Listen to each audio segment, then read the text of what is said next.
México no se considera un país belicoso, pero aún así, desde los inicios de la vida independiente del país, se han sufrido varias intervenciones, iniciando por supuesto con la conquista española de la Gran Tenochtitlán, que si bien aún no era México, era el mismo territorio invadido por europeos. La primera sala nos muestra documentos, objetos y sucesos que ocurrieron en el periodo independentista. Uno se preguntará, ¿cómo puede llamarse intervención a una independencia?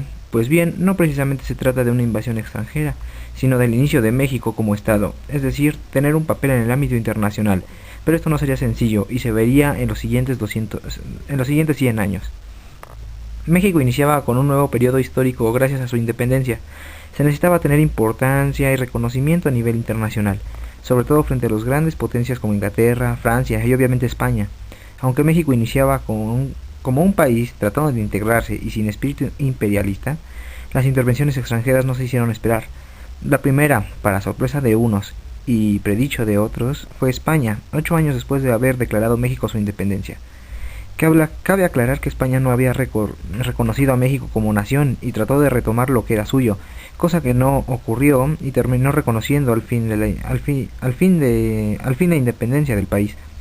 La siguiente intervención tuvo lugar entre 1838 y 1839, esta vez a manos de Francia, un país mucho más poderoso que España. Francia reclamaba que se indemnizaran nacionales afectados por las luchas anteriores y la creación de un tratado de comercio, irónicamente mientras mandaba barcos a Veracruz.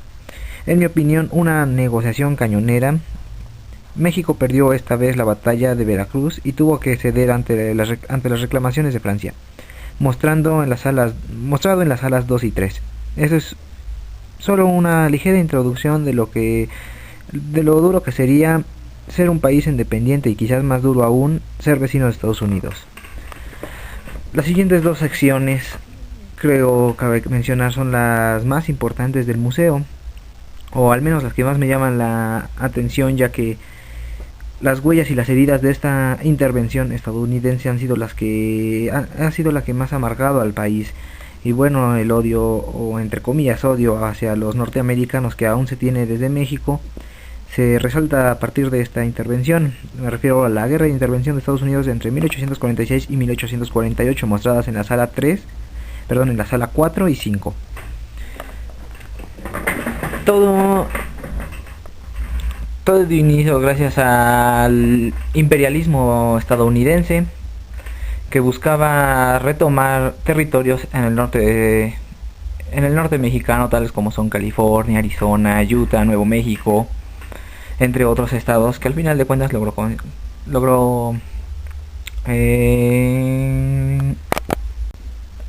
obtener. Y bueno, fue en mi opinión una guerra bastante, se podría decir, injusta. Los norteamericanos tenían superioridad armamentista, superioridad en hombres. México estaba en trifulcas internas. Pero bueno, al final de cuentas ganan los americanos. México tuvo un papel bastante heroico a mi parecer, desde las batallas del norte en Monterrey, las batallas de Veracruz, obviamente la batalla de Churubusco, que bueno, si bien es el Museo de las Intervenciones, cabe destacar el porqué de esto. En la famosa frase de si nosotros tuviéramos parque usted no estaría aquí, dicha por el general Anaya al general de Smith de los Estados Unidos, y la defensa heroica de Molino del Rey y del castillo de Chapultepec. Si bien no fueron exactamente solo 6 niños héroes los que intentaron luchar contra los americanos, y fueron varios cadetes que dieron su vida y que al final de cuentas, al igual que varios soldados de ambos bandos, perdieron la vida o resultaron heridos. La intervención estadounidense fue la primera, y eso nos lo hace ver el museo. Fue la primera intervención importante, tal como México ya como nación. Pero bueno, no sería la última, ya que por ejemplo en las siguientes salas empezarían a verse la intervención francesa, la famosa Guerra de los Pasteles, 1862 a 1867. Esta gran importancia también para los mexicanos, integrando la batalla del 5 de mayo. Pues bueno, si bien ya habíamos tenido nuestra primera intervención con los americanos, ahora teníamos contra me atrevo a decir, la primera potencia mundial en ese entonces, que era Francia, a manos de Napoleón III, el emperador francés. Se decía que se trataba de indemnizar a los ciudadanos franceses por conflictos internos en la guerra de reforma, ya saben, liberales contra conservadores, Benito Juárez, etcétera. Y bueno, uno muy famoso, un pastelero, por tal la guerra de los pasteles. Desembarcaron en Veracruz sin oposición hasta llegar a Puebla el 5 de mayo, donde fueron derrotados. Bueno, ya sabemos la historia del general Ignacio Zaragoza.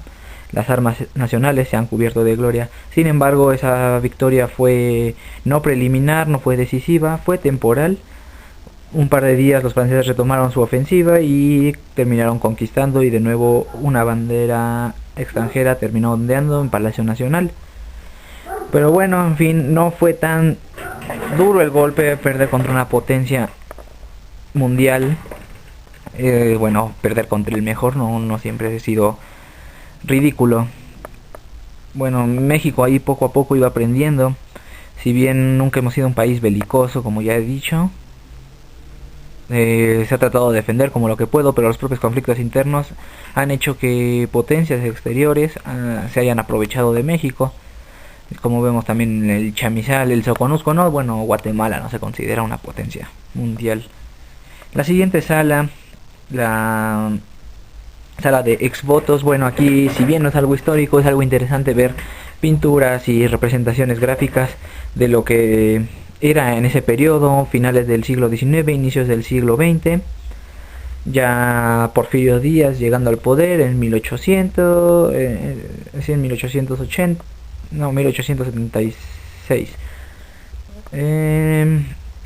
Un periodo breve donde no estuvo Manuel González en 1880-1884. Y bueno, los exvotos muestran cosas religiosas, sobre todo de la Virgen de Guadalupe, cosas pictóricas acerca de Porfirio Díaz y de los distintos gobernantes que había habido, como Benito Juárez,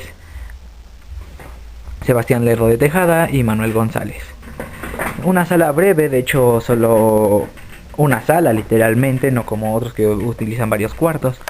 Pero bueno, al fin de cuentas interesante y parte del museo. Esa siguiente sala, la antepenúltima sala, ya empezamos a ver al porfiriato, bueno, tal como es.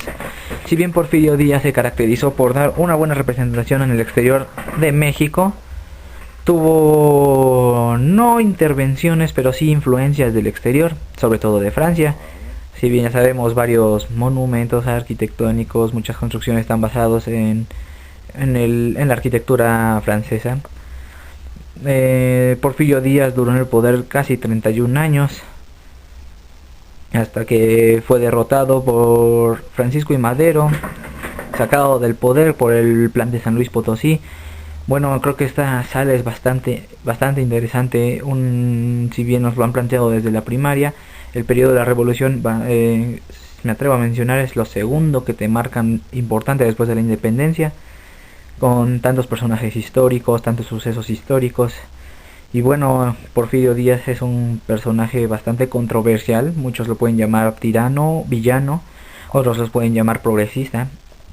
En el museo inclusive se da una plática de un hombre actuando como Porfirio Díaz, hablando de su vida como si fuera él mismo, hablando desde que era cadete combatiendo en la intervención francesa, al mando de una guarnición oaxaqueña. Cabe destacar que varios presidentes han sido de Oaxaca: Porfirio Díaz, Benito Juárez. Por lo tanto, creo que es un presidente bastante interesante por estudiar. Hubo bastantes progresos, sí, hubo injusticias, hubo matanzas, pero progresos al fin en el medio del transporte, en el medio tecnológico. Y claro, México fue la primera vez donde estuvo a punto de usar la fuerza, como ya mencioné, el Soconusco contra Guatemala, dándose, se podría decir que a respetar. Sin embargo, seguía siendo visto desde arriba por otras potencias, como lo es Estados Unidos, en pleno auge ya a inicios del siglo XX, con las guerras conquistando Filipinas, Puerto Rico, la guerra hispanoamericana. Y bueno, México mientras tanto se empezaba a batir en un periodo interno de lucha que se iba a distinguir por la revolución, que es la siguiente exposición, la siguiente sala, la penúltima, revolución iniciada en 1910, 20 de noviembre, marcan los historiadores, donde Francisco I. Madero proclama sufragio efectivo no, reelección. Unos podrían decir, una vez escuché, el famoso que se ha ido modificando y que diga, en vez de sufragio efectivo, coma, no reelección, sufragio efectivo no, coma, reelección. Y bueno, es un punto especial, ya que de mi punto de vista la reelección no sería algo tan malo en un sistema pluripartidista, pero bueno, eso sale del contexto del museo. La revolución es algo bastante importante porque se tiene más documentos, fotografías, inclusive más material que las otras intervenciones. Bueno, la revolución no fue una intervención, sin embargo los Estados Unidos sí estaban poniendo armas, estaban en conflicto con Pancho Villa, se dio el primer bombardeo aéreo en territorio mexicano, Francisco I. Madero fue el primer presidente en volar en aeroplano, y bueno, personajes importantes, Pancho Villa, Emiliano Zapata, participaron en esa trifulca. Pancho Villa en la división del norte, Emiliano Zapata en el sur. Francisco I. Madero fue asesinado, Victoriano Huerta sobre el poder, es acusado de traidor. Luego llega Venustiano Carranza, Zapata y Villa no lo reconocen. Bueno, una serie de trifulcas por el poder. Bueno, Pancho Villa se podría decir que era un mercenario más que nada. Zapata luchaba por sus tierras más que nada. Los que peleaban y mataban por el poder estaban prácticamente en el centro y en las bolsas de poder cercanos al, digamos, poder ejecutivo, desde entonces de lo que se podría llamar poder ejecutivo. Los Estados Unidos, como ya dije, tuvieron cierta intervención en el norte, sobre todo poniendo pretexto a Doroteo Arango y a Pancho Villa para poder atraparlo. Sin embargo, atravesaron la línea fronteriza y tuvieron a ciertos batallones de Rangers en territorio mexicano. Al final de cuentas la guerra termina aproximadamente, unos dicen 1917, otros dicen 1920, ya subiendo al poder el general Plutarco Elías Calles y dando inicio al maximato. Bueno, en el museo se me hizo bastante interesante ver fotografías de la vida dura que había en esa época, inclusive armas que en esa época ya más reciente, ya más de 100 años, pero aproximadamente hace 100 años estaban peleándose con esas armas, viéndose esas imágenes tristes de familias separadas por la revolución. Muchas veces no se sabía ni siquiera por qué se iba a pelear, pero bueno, es algo de la cultura mexicana. Ya para terminar, la última sala, intervención de Estados Unidos entre 1914 y 1916, ya a manos del presidente Woodrow Wilson el poder americano. Llegaban a las costas de Veracruz. Interesante inclusive la maqueta que está en el museo, bastante bueno, los uniformes, las fotografías, y bueno, fue algo bastante breve, se podría decir, 2 años de intervención, y a mi parecer creo que ha sido la última intervención directa y usada la fuerza para entrar de extranjeros hacia México. En la heroica defensa llamada de el puerto de Veracruz, recién cumplidos los 100 años, donde cadetes navales trataron de defender el puerto, inclusive apoyados por civiles. Sin embargo, no fue suficiente y los americanos lograron tomar el puerto, y ahí estuvieron a manos de la aduana y obviamente llevándose todo ese dinero por 2 años, hasta el 16. Bueno, en el conflicto ya estaba justo iniciando la Primera Guerra Mundial, por lo tanto yo creo que hubieran podido quedarse más los americanos, si no de ser que entraron a la Primera Guerra Mundial aproximadamente en 1917, ya a la final de la guerra, que terminó en 1918, peleando en un pequeño pueblo llamado San Merkin, al sur de Verdún, pero bueno, eso queda aparte, ya son intervenciones en otros países. Bueno, para concluir, creo que la visita al museo es bastante buena, empezando que era monasterio convertido en fortaleza, ahora museo y patrimonio nacional. De hecho, Venustiano Carranza precisamente lo nombró así. Creo que es uno de mis pasajes favoritos de la guerra norteamericana contra México, la famosa batalla del Churubusco, General Anaya, el batallón de San Patricio, bastantes héroes anónimos que han quedado en la historia, olvidados, pero finalmente se recuerdan con monumentos y con museos como este. Creo que es bastante interesante saber cómo ha funcionado la historia del país al exterior e interior, basándonos en museos como este, y cómo funciona nuestra política externa, por qué México apoya la autodeterminación de de los pueblos y la no intervención, ya sea, bueno, sí, la no intervención, cabe destacar, no simplemente es por medio de la fuerza. No intervención significa no meterse en los asuntos políticos de manera ideológica en cualquier país. Ya sabemos por qué México no está en contra de eso y se basa, y sus principios se basan en esos dos puntos. Pues bueno, creo que el museo nos deja bastantes anécdotas, bastantes enseñanzas, y la verdad me agradó bastante. Nunca lo había visitado y fue la primera vez y estuvo bastante bien.